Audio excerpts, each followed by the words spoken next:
Friends, we are here today for the practice set number 7. As you know that we have completed already practice set number 6. So let's start this practice set. And the very first question of this set is before you on your screen. Question is, which play of Shakespeare called a non-Christian pagan tragedy? A. King Lear, B. Macbeth, C. Hamlet, and D. Othello. The correct answer of this question is option number A, King Lear. King Lear is a non-Christian pagan tragedy by Shakespeare. Moving to next question. Question number 2. Which play of Marlowe regarded the most autobiographical? Marlowe का कौन सा creation जो है most autobiographical है? A. Tamburlaine, B. The Jew of Malta, C. Doctor Faustus, and D. Dido. So correct answer is option number C, Dr. Faustus. Dr. Faustus is regarded the most autobiographical play by Marlowe. Moving to next question. Doctor Faustus आपका जो है इसमें 1592 में आपका ये लिखा गया था और 92 से 93 के बीच में लिखा गया था आपका. Next question. Question number 3. Faustus sells his soul to devil for. जो डॉक्टर फास्टस होता है वो अपने सोल को डेविल को किस लिए बेचता है? A. For the knowledge, B. For money, C. For wealth, and D. None. So correct answer is option number A, for the knowledge. Doctor Faustus sells his soul to the devils for the knowledge. और कौन सी knowledge के लिए? That is नियोमेंसी. नियोमेंसी के लिए अपने soul को बेचता है. और कितने सालों की डीलिंग होती है? वो होती है 24 ईयर्स की. ठीक है. और डॉक्टर फास्टस का पूरा टाइटल क्या है? डॉक्टर फास्टस का पूरा टाइटल हो जाएगा आपका the tragical history of the life of death of doctor Faustus. The tragical history of the life and होगा यहाँ पे, life and death of doctor Faustus. Moving to next question. Question number 4. Massacre at Paris was centered on the mass murder of. यहाँ censored हो गया है, ये centered होना चाहिए. Centered on the mass murder of A. The Protestant, B. Catholics, C. Puritans, and D. All. जो मैसेक्रे at Paris जो centred था वो किसके मास मर्डर पे था? इसमें किसकी हत्या हुई थी? सामूहिक हत्या. तो correct answer is option number A, Protestant. इसमें जो है सामूहिक मर्डर हुआ था किसका? प्रोटेस्टेंट्स का. और किसने किया था? कैथोलिक्स ने किया था. और ये आपका कब हुआ था? ये हुआ था आपका 1572 में हुआ था. और जिस समय हुआ था उस समय किंग कौन था? वहाँ का जो ड्यूक था आपका ड्यूक ऑफ गुइस. यानी कि ड्यूक ऑफ गुइस कौन था? Henry first. कब से कब तक थे? ये थे आपका 1563 टू 1588 यहाँ पे. And moving to next question. Question number 5. Which is the first publish tragedy of Marlowe. Marlowe की सबसे पहली पब्लिश ट्रेजेडी कौन सी है? A. Dido, B. The Jew of Malta, C. Tamburlaine, and D. Hero and Leander. तो correct answer of this question is option number C, Tamburlaine the great. And कब publish हुआ था? It was published in 1590 and it was written between 1587 to 88. ये written हुआ था और ये publish हुआ था. Moving to next question. Question number 6. Which was Marlowe's first dramatic composition. और मार्लो का आपका सबसे पहला ड्रामेटिक कंपोजिशन कौन सा है? A. Dido, queen of Carthage, B. The Jew of Malta, C. Tamburlaine, and D. Hero and Leander. So correct answer of this question will be option number A, Dido, Queen of Carthage, and it was published in 1594 and written between 1587 to 1593. And moving to next question, question number 7. Who is known as petulant hero of Shakespeare hero? Shakespeare के किस hero को पेटुलेंट hero के नाम से जाना जाता है? A Hamlet, B King Lear, C Julius Caesar and D Othello. So correct answer of this question will be option number B, King Lear. King Lear is known as a petulant hero. Petulant hero means a man of short tempered. A man of short tempered. A man of short tempered. Moving to next question. Question number 8. Where do we find the first of all the scene play within play? सबसे पहले जो scene है play with in play वो किस में पाया जाता है? A the Spanish tragedy by Kyd, B Hero and Leander by Marlowe, C the isle of dogs by Nashe and D the battle of Alcazar. Correct answer of this question will be option number A, the Spanish tragedy. सबसे पहले Spanish tragedy में आपका जो scene मिलता है play with in a play मिलता है. और ये स्पेनिश ट्रेजेडी कब रिटर्न की गई थी? ये हुआ था आपका 1582 to 1592. And moving to next question, question number 9. 12th night was performed on the occasion of A. Good Friday, B. Easter, C. Epiphany and D. Sunday. जो आपका 12th नाइट जो प्ले है शेक्सपियर के द्वारा वो किस त्यौहार को जो है परफॉर्म किया गया था? फेस्टिवल कौन सा है? तो correct answer is option number C, epiphany. Epiphany आपका एक क्रिश्चियन फेस्टिवल है जो कब मनाया जाता है? ये आपका मनाया जाता है जस्ट आफ्टर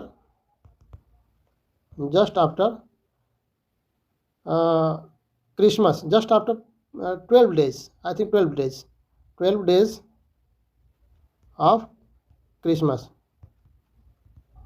यानी कि क्रिसमस के जस्ट 12 दिन बाद ये मनाया जाता है. यानी क्रिसमस आपका 25 दिसंबर को पड़ता है, तो आप उसे जोड़ेंगे तो ये आई थिंक पड़ेगा आपका 6 जनवरी को पड़ेगा. तो आपका जो है 12th नाइट सबसे पहले जो परफॉर्म किया गया था वो इपीफेमी को किया गया था. Moving to next question, question number 10. In which play of Shakespeare has given bed trick scene? Shakespeare के किस प्ले में बेड ट्रिक सीन आता है? A 12th night, B all well that ends well, C as you like it and D love's labour lost. So correct answer will be option number B, all wells that ends well. Moving to next question, question number 11. Who among the heroines of Shakespeare plays fake about her own death? Shakespeare के किस play में जो heroine है वो अपने fake death का news फैलाती है? तो आपका correct answer will be option number B, Helena in love's labour lost, Helena in all wells that ends well. एक हीरोइन और भी आपकी शेक्सपियर की जिसके डेथ के बारे में फेक न्यूज़ फैलाया जाता है, वो है आपकी जूलियट. कौन है? जूलियट. किसमें है? रोमियो और जूलियट में कौन है? जूलियट है. ठीक है, तो अगर ऑप्शन में जूलियट भी होता तो आंसर आपका दोनों सही हो जाता, हेलेना और जूलियट दोनों सही हो जाता. या हेलेना की जगह केवल जूलियट होता तो आपका जूलियट करेक्ट हो जाता. ठीक है, इसको ध्यान रखना है. Moving to next question, question number 12. Which of Shakespeare comedies is called a musical comedy? Shakespeare के किस कॉमेडी को म्यूजिकल कॉमेडी बोला जाता है? A love's labour lost, B 12th night, C as you like it and D merchant of Venice. तो correct answer of this question will be option number C, as you like it. As you like को आप जो है musical comedy बोला जाता है. क्यों बोला जाता है? क्योंकि जो अन्य शेक्सपियर के जो प्ले हैं उनकी अपेक्षा आपका एज यू लाइक इट में ढेर सारे सॉन्ग्स हैं. तो या आपसे सब क्वेश्चन ये भी पूछ सकता है कि in which play there are many songs या more than other plays songs, यानी कि शेक्सपियर के अन्य क्रिएशनों की अपेक्षा आपका एज यू लाइक इट में ढेर सारे सॉन्ग्स हैं, इसलिए इसको जो है म्यूजिकल कॉमेडी के रूप में भी जाना जाता है. Moving to next question, who speaks the epilogue in the play as you like it. As you like it में इपीलॉग कौन बोलता है? A Celia, B Audrey, C Corin, D Rosalind. Correct answer of this question is option number D. Option number D Rosalind. Rosalind के द्वारा epilogue बोला जाता है। Moving to next question, question number 14, sweet are the uses of adversity is a statement bye.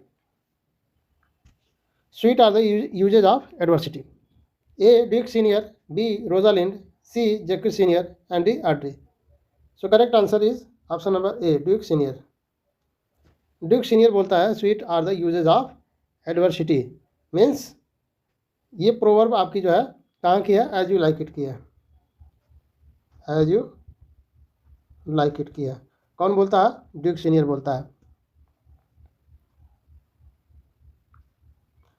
Question number 15, who is merely a madness in is stated by A Celia, B Audrey, C Rosalind and D Jaques senior. यहाँ पे आपका जो है ए हो गया है, सी होना चाहिए।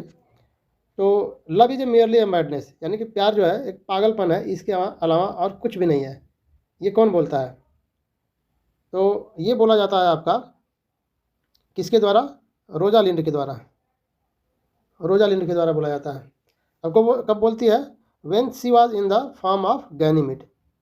When she was in the form of Ganymede. और किससे बोलती है? ये ऑरलैंडो से बोलती है।